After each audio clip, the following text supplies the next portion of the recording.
शांति।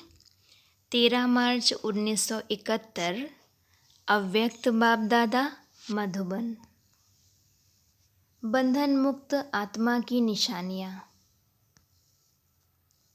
जो भी यहाँ बैठे हैं वह सभी अपने को बंधन मुक्त आत्मा समझते हैं, अर्थात सभी बंधन मुक्त बने हैं व अभी तक कोई ना कोई बंधन है। शक्ति सेना बंधन मुक्त बनी है। जो समझते हैं कि सर्व बंधन मुक्त बने हैं वह हाथ उठाएं। सर्विस के कारण निमित्त मात्र बने, निमित्त मात्र रहे हुए हैं वह दूसरी बात है, लेकिन अपना बंधन खत्म किया है। ऐसे समझते हैं कि अपने रूप से बंधन मुक्त होकर के सिर्फ निमित्त मात्र सर्विस के कारण इस शरीर में कर्तव्य अर्थ बैठे हुए हैं। मेजॉरिटी ने हाथ उठाया। जिन्होंने भी हाथ उठाया वह कभी संकल्प मात्र में भी, संकल्प व शरीर के परिस्थितियों के अधीन व संकल्प में थोड़े समय के लिए भी परेशानी व उसका थोड़ा भी लेश मात्र अनुभव करते हैं व उससे भी परे हो गए हो। जब बंधन मुक्त हैं तो मन के वश अर्थात व्यर्थ संकल्पों के वश नहीं होंगे। व्यर्थ संकल्पों पर पूरा कंट्रोल होगा। परिस्थितियों के वश भी नहीं होंगे। परिस्थितियों का सामना करने की संपूर्ण शक्ति होगी। जिन्होंने हाथ उठाया है वह ऐसे हैं तो इन बंधनों में भी अभी बंधे हुए हैं ना। जो बंधन मुक्त होगा उनकी निशानी क्या होगी? जो बंधन मुक्त होगा वह सदैव योग युक्त होगा। बंधन मुक्त की निशानी है योग युक्त। और जो योगी होगा, ऐसे योगी का मुख्य गुण कौन सा दिखाई देगा? जानबूझ करके बुद्धि का खेल कराते हैं तो ऐसे योगी का मुख्य गुण व लक्षण क्या होगा? जितना योगी उतना सर्व का सहयोगी और सर्व के सहयोग का अधिकारी स्वतः ही बन जाता है। योगी अर्थात सहयोगी। जो जितना योगी होगा उतना सबको सहयोग अवश्य ही प्राप्त होता है। अगर सर्व से सहयोग प्राप्त करना चाहते हो तो योगी बनो। योगी को सहयोग क्यों प्राप्त होता है? क्योंकि बीज से योग लगाते हो। बीज से कनेक्शन अथवा स्नेह होने के कारण स्नेह का रिटर्न सहयोग प्राप्त हो जाता है। तो बीज से योग लगाने वाला, बीज को स्नेह का पानी देने वाला सर्व आत्माओं द्वारा सहयोग रूपी फल प्राप्त कर लेता है। जैसे साधारण वृक्ष से फल की प्राप्ति के लिए क्या किया जाता है, वैसे ही जो योगी हैं उसको एक एक से योग लगाने की आवश्यकता नहीं होती।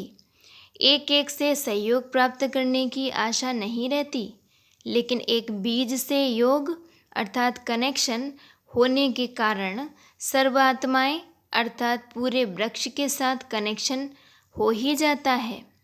तो कनेक्शन का अटेंशन रखो। तो सहयोगी बनने के लिए पहले अपने आप से पूछो कि कितना और कैसा योगी बना हूँ। अगर संपूर्ण योगी नहीं तो संपूर्ण सहयोगी नहीं बन सकते, ना सहयोग मिल सकता है।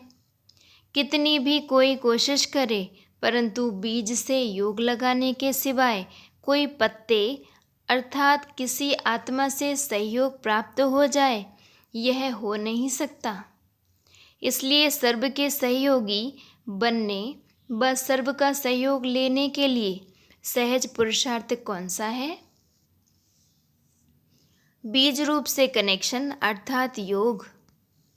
फिर एक एक से मेहनत कर प्राप्त करने की आशा समाप्त हो जाएगी। मेहनत से छूट जाएंगे।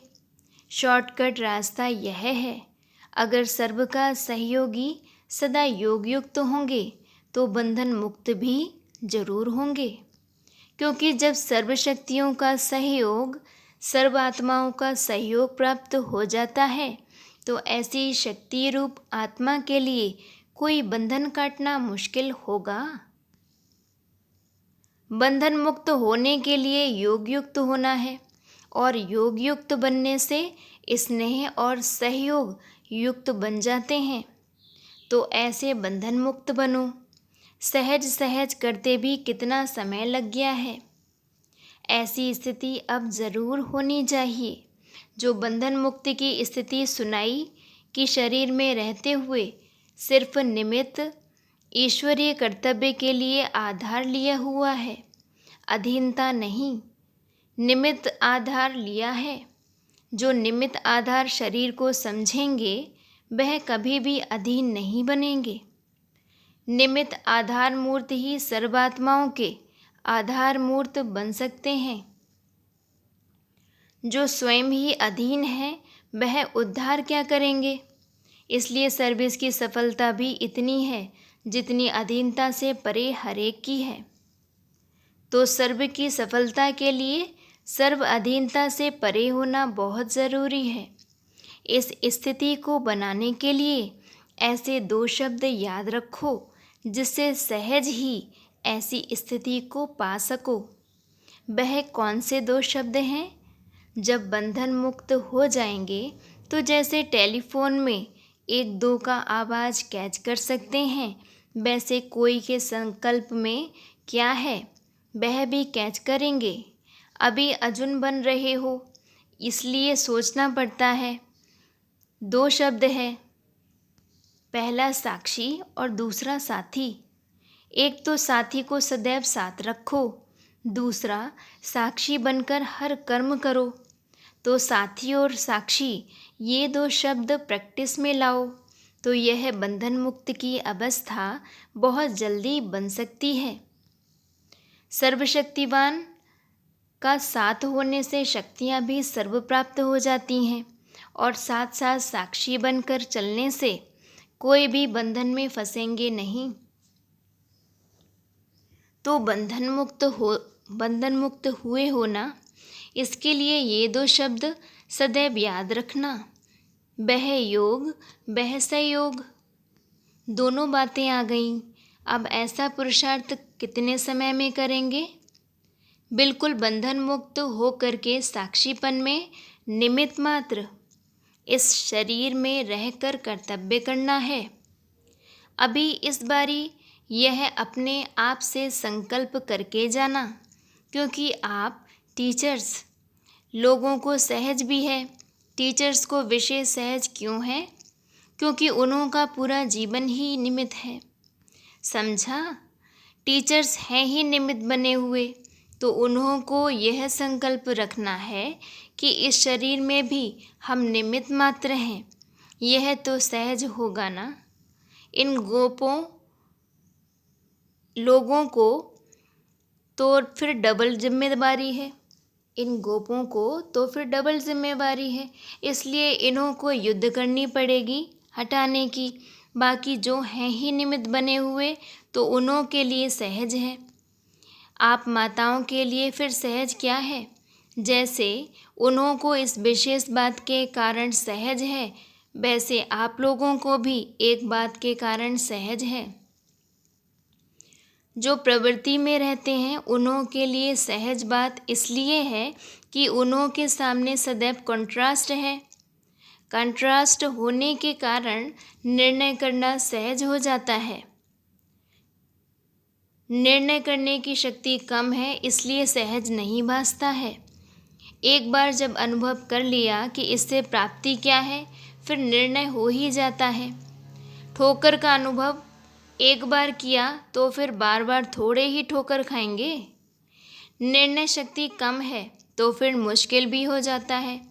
तो यह प्रवृत्ति में अथवा परिवार में रहते हैं, उनके अनुभवी होने के कारण, सामने कंट्रास्ट होने के कारण धोखे से बच जाते हैं। जो वरदान के अधिकारी बन जाते हैं वह किसके अधीन नहीं होते। समझा?